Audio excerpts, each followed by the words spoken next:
Well, good afternoon and welcome back.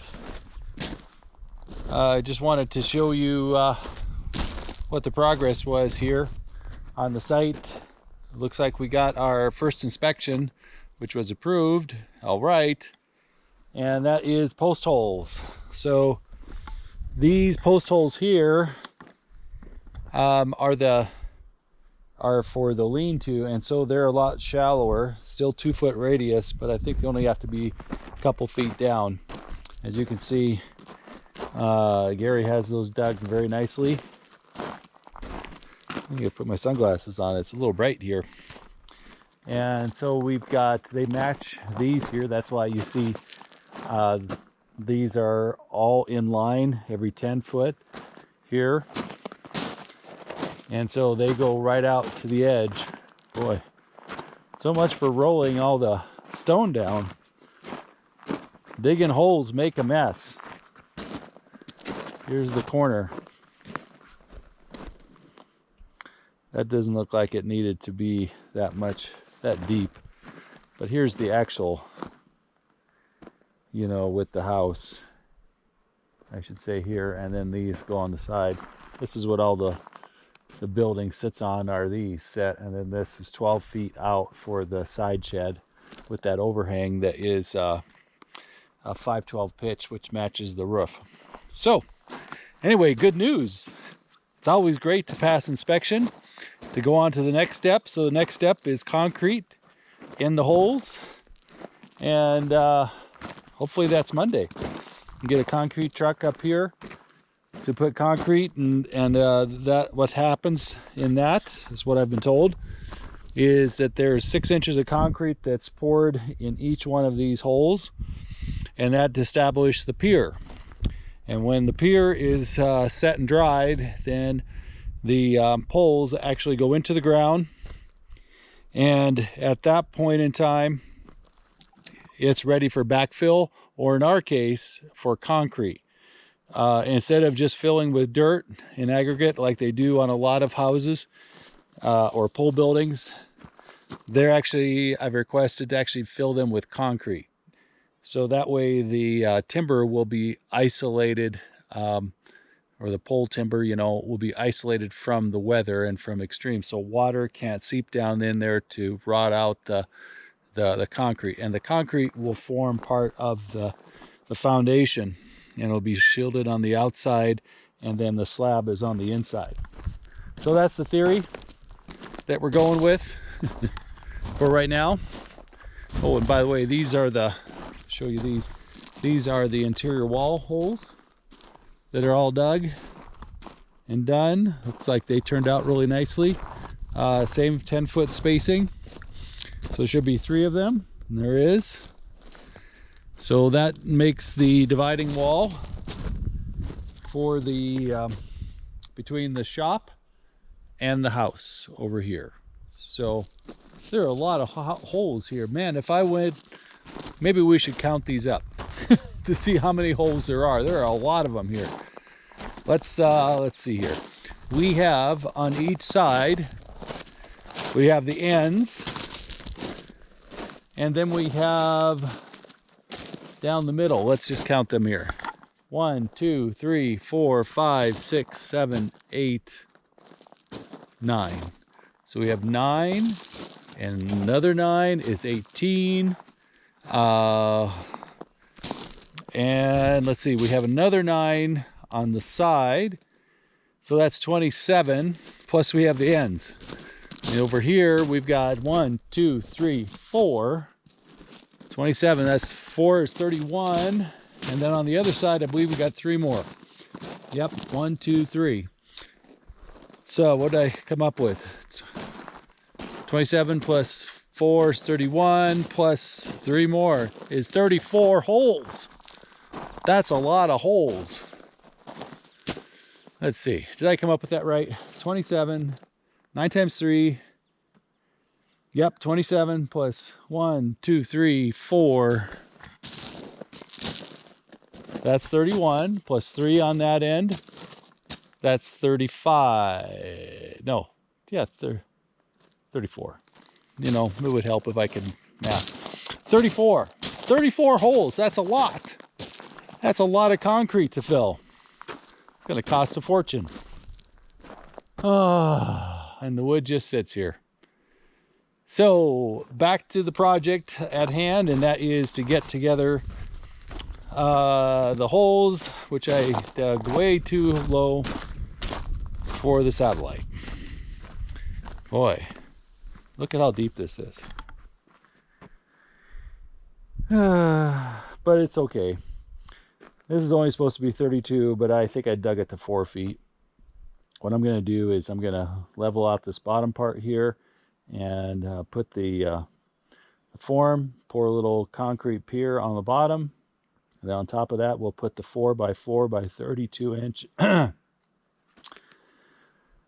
form, and then we'll get the posts and set them in there. And we got to make sure they're all tied off correctly. And then the post is going to stick up and through the ground, and then it has to be above the ground 12 feet. So there we are. It's a gorgeous day up here. Man, it is 72 degrees. Just fantastic. I just have to take a nice deep breath because the air is so fresh and clean and cool.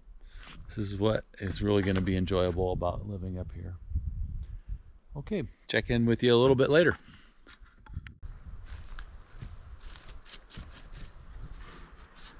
Another one done.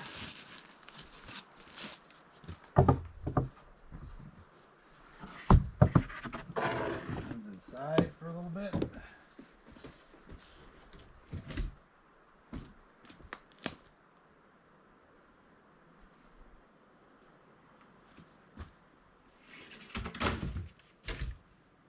Four sides. Do I need a lot more?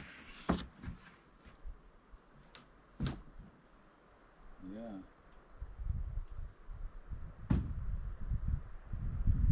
I have 2, 4, 6, 8, 10, 11, 12.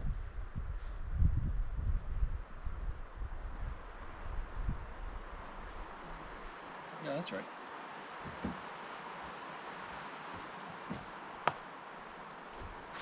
Okay. But more posts because I have double of them. Yep. I'm talking myself.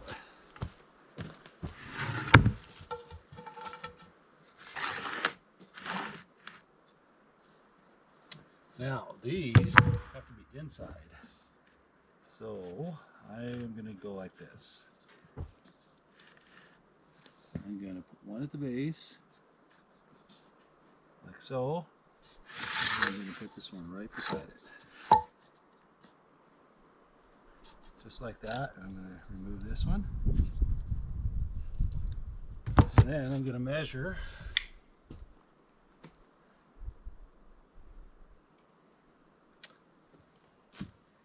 38 minus 3.5, right? Yep. 38 minus 3.5 is 34.5. 34.5.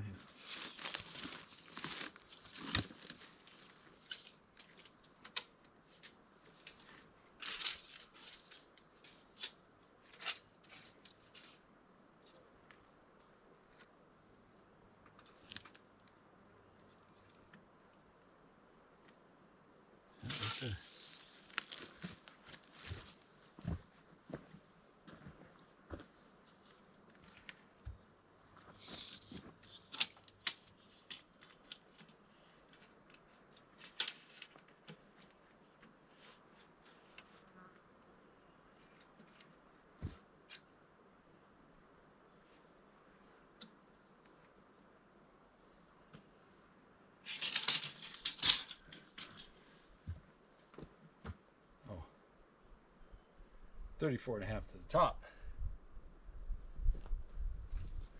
At the bottom. Top. the program. Get with the program, dude. Oops.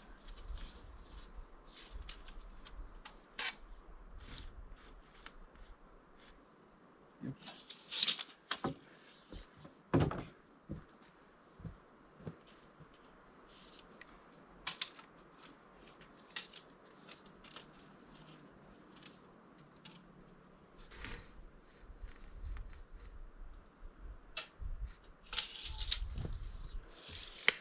Alright, we'll measure this out. Again. Alright, 3 sides.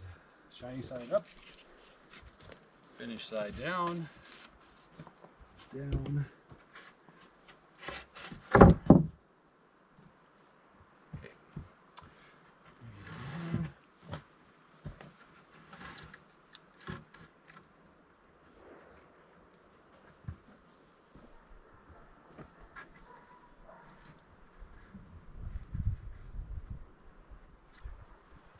Okay. See what I got on here?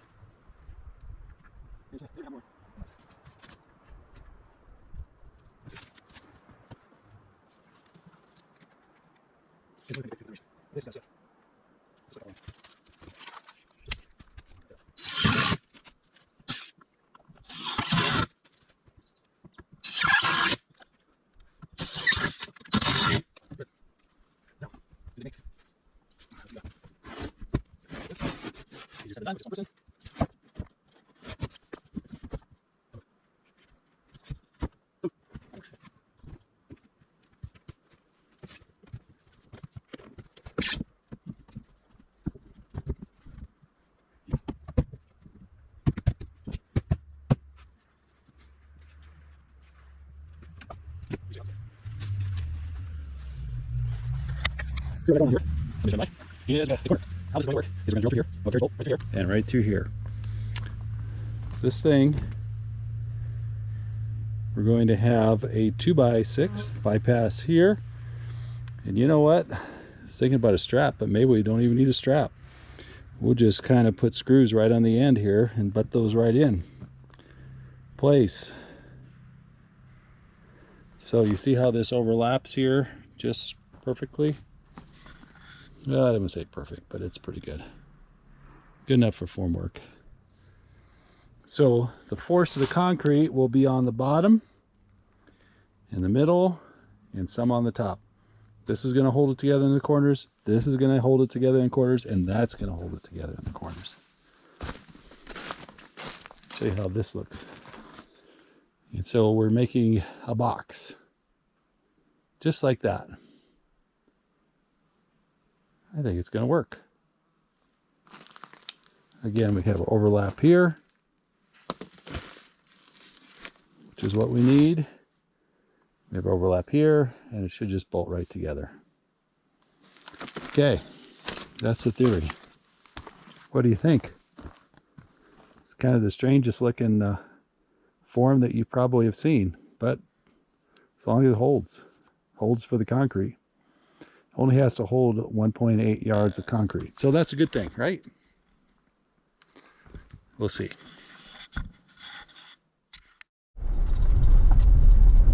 Well, here we are at the end of the week.